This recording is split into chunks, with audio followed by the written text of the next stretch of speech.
chapter 15 of Mark today, verses 1 to 15. And I've entitled this, Decisions, Decisions. And I don't mean this, by this I don't mean that it's the woman standing at the closet looking up at her clothing and saying, what will I wear today? Decisions, decisions.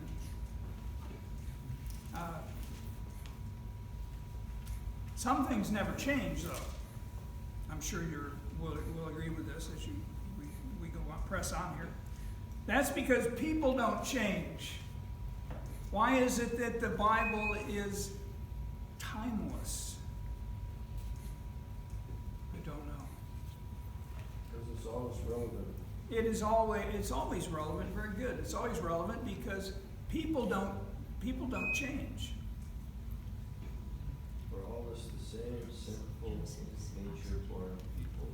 No matter what we're born. Yeah, and we also have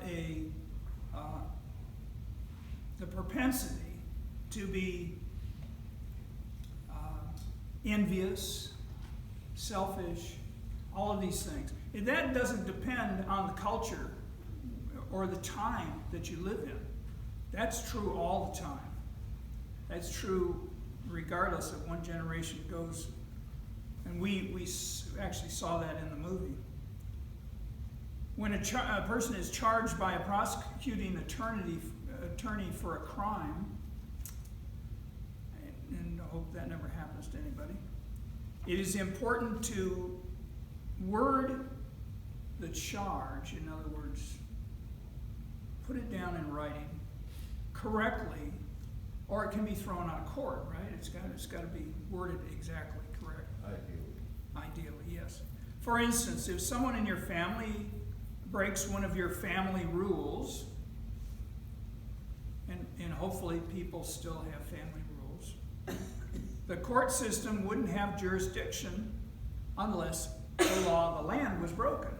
So you may have, it's your turn to take out the garbage, it's your turn to wash the dishes, it's your turn to do this or that.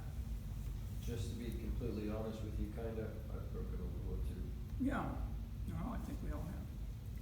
The religious leaders of the day were in such a position. They had an illegal trial at night with Jesus, but now morning had come and they had to make a decision. And by the way, this was the complete 70 members of the Jewish Supreme Court called the Sanhedrin.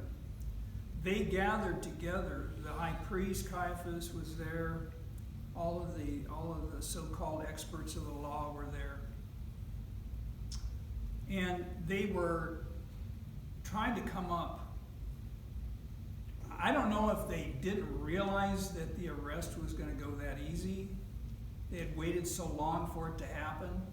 But then to have Judas come forward and make it a pretty easy deal. They knew they didn't have the authority to execute him. Capital punishment was something that didn't mean that they didn't stone people to death outside the city gates. But that's not what they wanted. Only a civil trial before the Roman magistrate could accomplish that. That's in John 18:31. But here was the rub. What crime could they accuse him of? Here's where you have to word. The wording of the crime is very, very important. It had to be a serious enough one to warrant the death penalty. So you couldn't bring Jesus before Pilate, who was the governor at the time, and say, he violated the Sabbath. yes, they certainly couldn't bring a religious charge against him. We couldn't say he blasphemed the Lord, which reminds me of the movie again.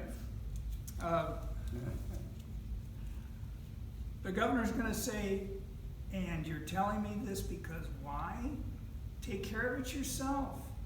That's a religious matter. Don't bring him to me now. If he did something that broke Roman law, that threatened the Pax de Roma, the peace of Rome, then yes, we'll do something about it. If he was going to do something very serious and they knew what demanded the death penalty.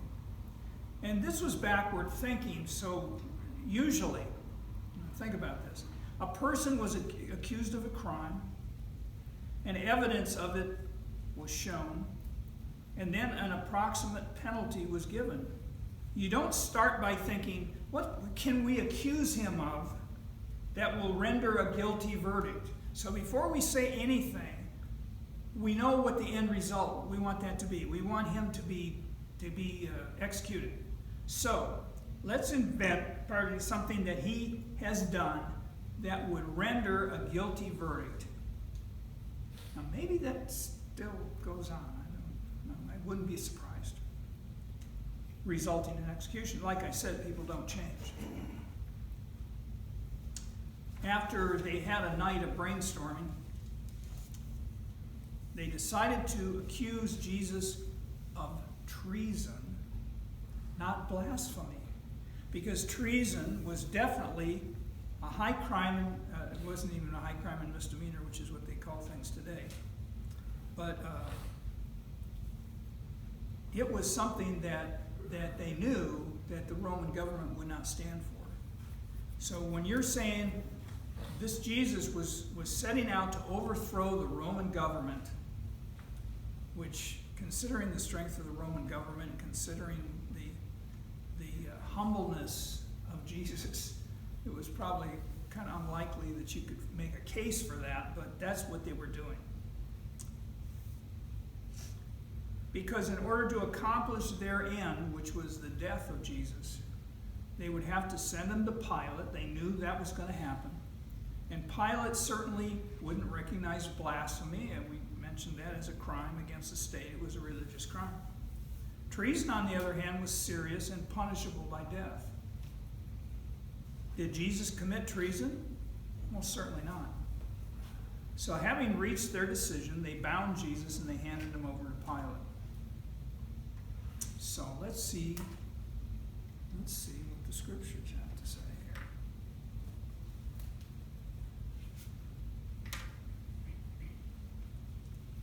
Jesus before Pilate.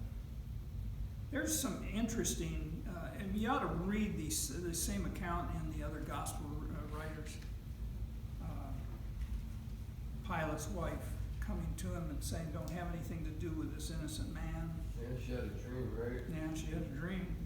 And she had a dream, and she actually came forward and said something. So, chapter 15, verse 1. Very early in the morning, and by very early in the morning, their day, the Roman day, began when the sun rose. And it ended when the sun went down. So that was a long day. The chief priests with the elders, the teachers of the law, and the whole Sanhedrin reached a decision. They bound Jesus, they led him away, and handed him over to Pilate. So this is, at least in like I say, it's very, you should really read the other gospel accounts to get the additional information. Let's put it that way. Because remember, Mark loves the short, snappy, bullet point kind of presentation. Women would have hated him because he didn't give enough detail. "Are you the king of the Jews?" asked Pilate. Now, if you weren't to have read this, I was kind of startled that Jesus, because it wasn't a set-up question. I think Pilate actually was saying. "Yes, it is as you say," Jesus replied. So for the people that say that Jesus never proclaimed himself to be king of the Jews, there it is in red letters. The chief priests accused him of many things. So again, Pilate asked him. So the accusers were standing there with Pilate, making the accusations. Pilate says to Jesus, "Aren't you going to answer? See how many things they are accusing you of." But Jesus still made no reply. And Pilate was amazed. Yeah, I'd be amazed. You're coming before me, you're going to be put on trial, and you're not defending yourself? You haven't got anything to say?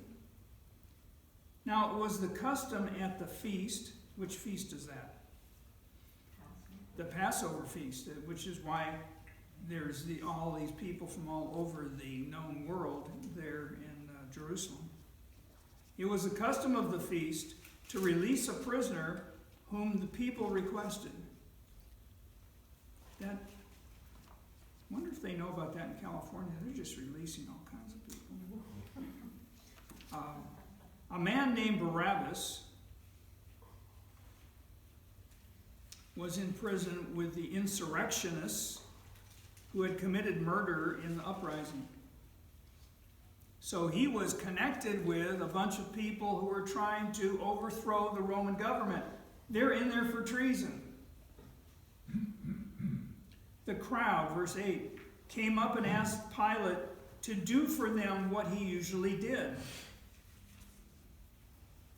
Okay. So verse 9. "Do you want me to release to you the king of the Jews?" asked Pilate. Knowing it was out of envy that the chief priests had handed Jesus over to him. In other words, Pilate's not a dummy. He knows what's going on. He's interviewed Jesus. He knows that he's not doing anything of what they're saying, but that they're envious of him. Envious of what? They're envious of the fact that Jesus is drawing huge crowds of people, and that the people are looking to him rightfully as a prophet, and it's kind of like if his crowd is larger than my crowd, I'm going to get a little on the envious side, and that's exactly what was going on. And a lot of them made the excuse of, well, if we let this go on any longer, then he's going to kind of like take over, and then it's going to cause problems, and the Romans are going to take away our authority to rule over our own country, which to me that was not true at all, but they're looking for an excuse.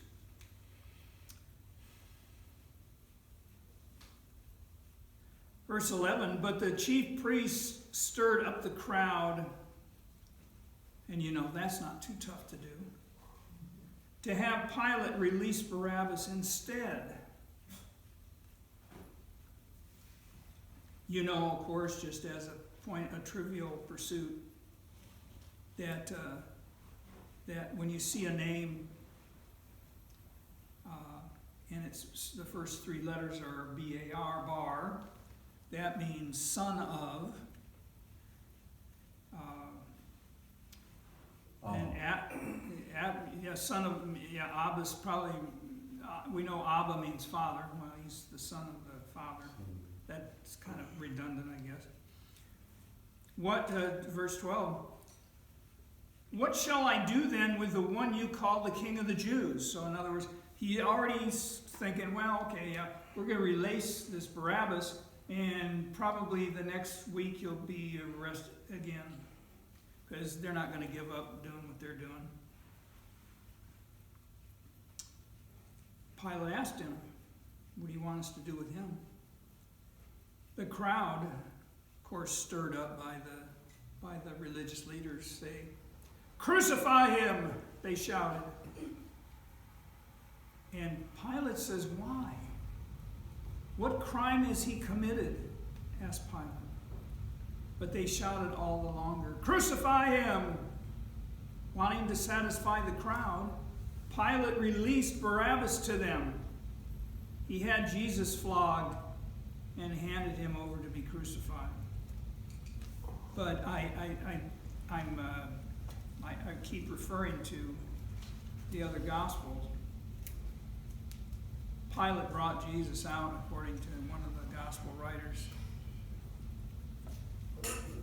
After he'd been flogged and beaten, was all bloody and whatever, he brought him out before the crowd, and he said, "Behold the man," hoping that the crowd would see his condition and kind of change their tune. But that wasn't going to change the tune of the religious leaders.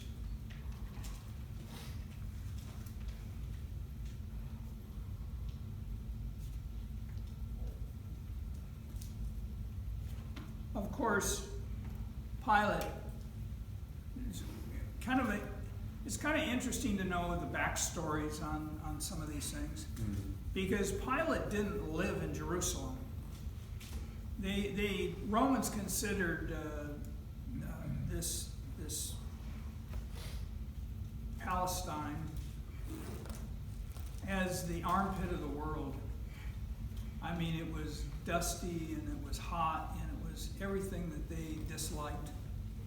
And if you were going to be given a duty station or an assignment, that's the last place that you wanted to get. And I'm sure anybody in the military could probably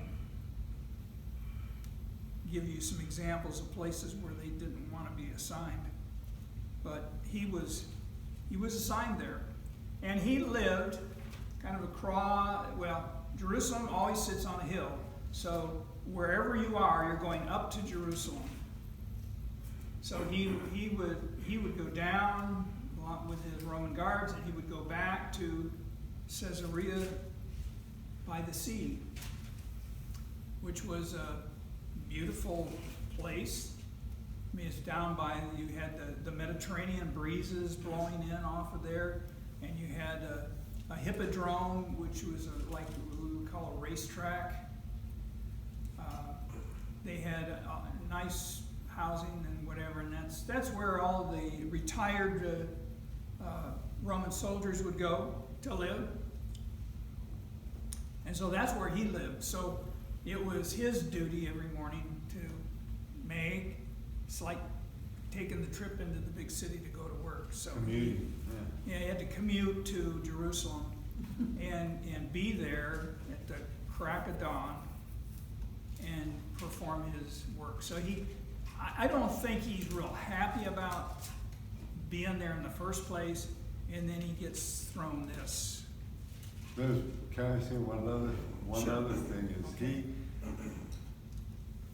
Pilate had two strikes against him politically. He had made two big errors, and Rome, and the king back in Rome was, you screw up one more time, you're out. You talking about Caesar?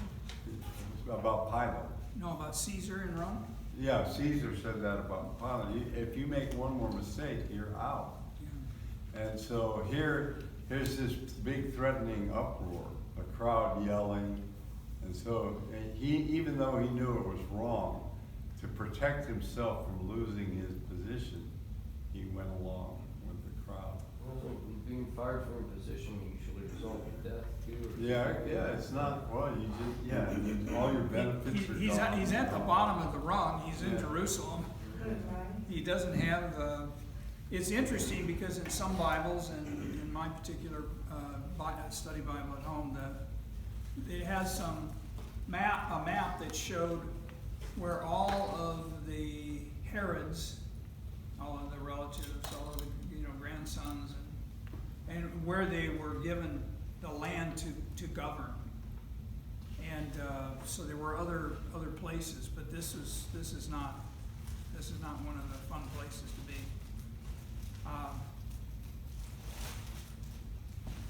So Pilate kind of places the responsibility on the shoulders of the crowd, because the crowd is really quite amazing. A quiet group of people wishing to have an intellectual discussion isn't nearly as powerful as a mob of people screaming and yelling. Even though it doesn't accomplish maybe what you set out to do, if you were intellectually trying to look at the problem. But they wanted to have him crucified, and that's all it took. So it was they're screaming and yelling at Pilate, and I think one of the other writers, one of the other gospel writers, said that when they said, what should I do with the one you call the King of the Jews? And they yelled, we have no king but Caesar. Which was the biggest bunch That of was crap. blasphemy right there. Because they hated Caesar, because at one point Caesar set up places with statues of him where you had to go and burn incense to him as a god. So it was absolutely, for them to say that was amazing. It's kind of like, if what you're doing, if Caesar finds out that you've done something against him, then you're toast. You're done. You can find a human. So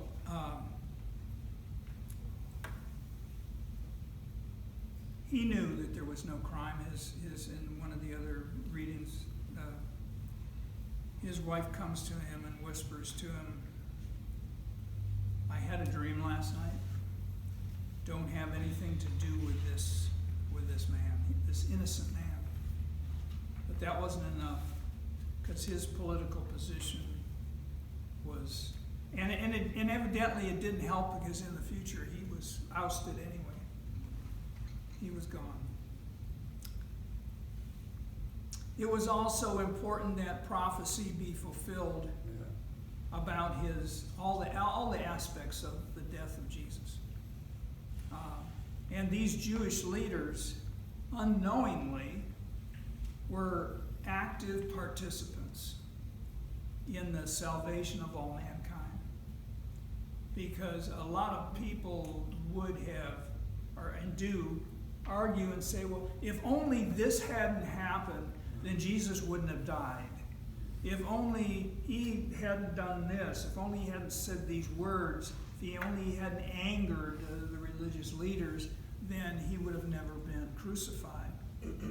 Well, if he hadn't been crucified, we'd be in deep. God would have accomplished it in a different way. But I mean, his will was going to be done.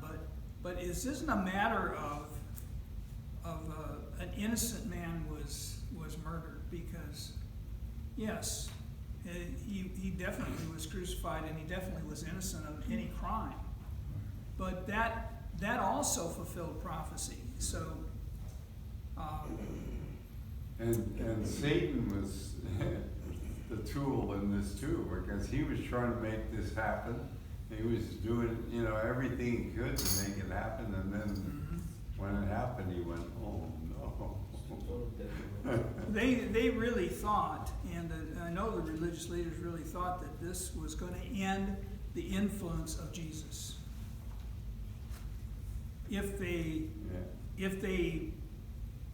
just were looking at the reaction of the followers in the garden when they arrested Jesus, what happened? Where did all the followers go? They ran. Strike the shepherd and the sheep. Yeah, when the shepherd was struck, the sheep are scattered, and that's exactly what happened. Because their faith was in all of the things that Jesus had done, in the miracles that he had performed, and of course they had no Bible, so it was not a matter of they had their faith in the Bible. But it was going to take that event, the resurrection, to really cause these followers to really see the bigger picture. And I think that it's important for us when we're going through tough times, which we all, to one degree or another, we're going through some tough times, or we have some challenges, right? We have some trials. to remember that, one, God is in control of everything, even though it may seem like he's not. It may seem like he's kind of like turning a blind eye to our circumstances, but he's not. His wisdom is so much greater than anything that we could conjure up. To think that we're going to be so much. If only God would have let me handle this, it would have. No, if God had only let you handle it, it would have been a bigger mess than the one that you're in right now. So we have to, if we want some peace of mind, we have to rely on him. We have to say, Lord, I know this doesn't seem like this is going to end well, but I'm just I'm trusting you, because let's say it doesn't end well. I'm trusting that you're going to strengthen me as I go through this, so that as I'm going through it, I have the strength to continue and to continue. I'm reading through Job right now. Yeah, I was just thinking that you. Though, what does he say? Though he slay me, Yet will I trust him. Nobody's gonna have what Job went through. And there were times when he did question God's motives and why is this happening? And all of his friends said, if all of this is happening to you, it's because you have a secret sin. There's something you're doing that none of us are aware of. So confess your sin, and everything will be fine. And that wasn't what it was at all. But in the end, when he had proven himself to be faithful and righteous to God, and God restored more than he ever had before. So the whole thing was, it wasn't a matter of, look at all the stuff I have, because he was the richest man in the world at that time. It wasn't about that. But the suffering that he went through was God getting his attention. Maybe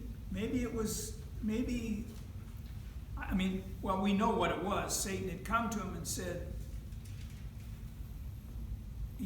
God said, where have you been? Satan said, I've been roaming around the world and, just looking at everything. He says, have you considered my servant Job? He's righteous. He says, sure, he's righteous, because you protect him.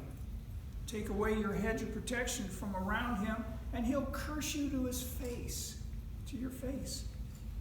And so it's a test. Yeah, it really was a test. And I believe that quite often what God is doing is he's drawing us closer. Why do bad things happen? Because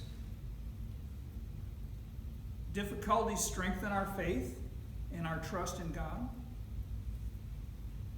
Disappointments and adversity teach us perseverance.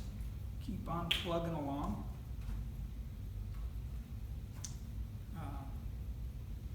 To teach us that our focus should be on who God is, and our focus shouldn't be on all of the stuff that we're going through.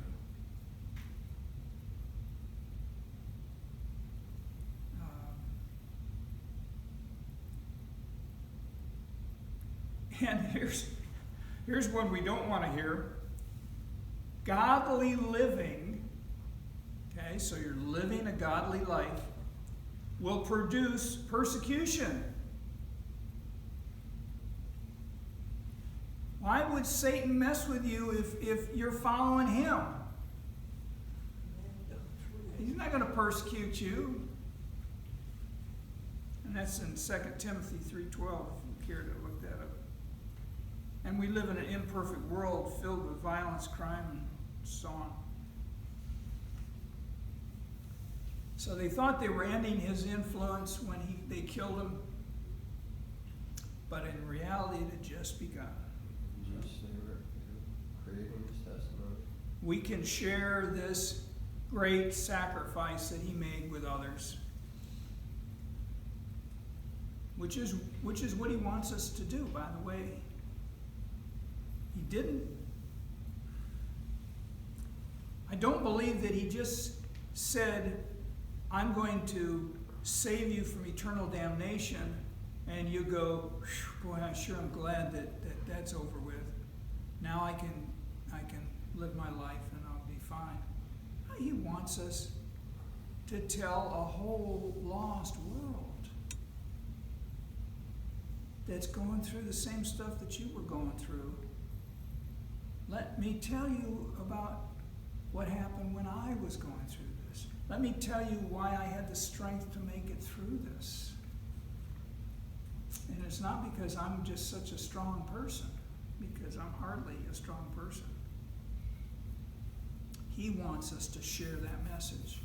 That's what it means to share the gospel, which means the good news. But in the end, the resurrection is really would cause this group of scared disciples to become bold to proclaim the gospel, and it's because of the resurrection that we can be assured that what we're proclaiming is the truth.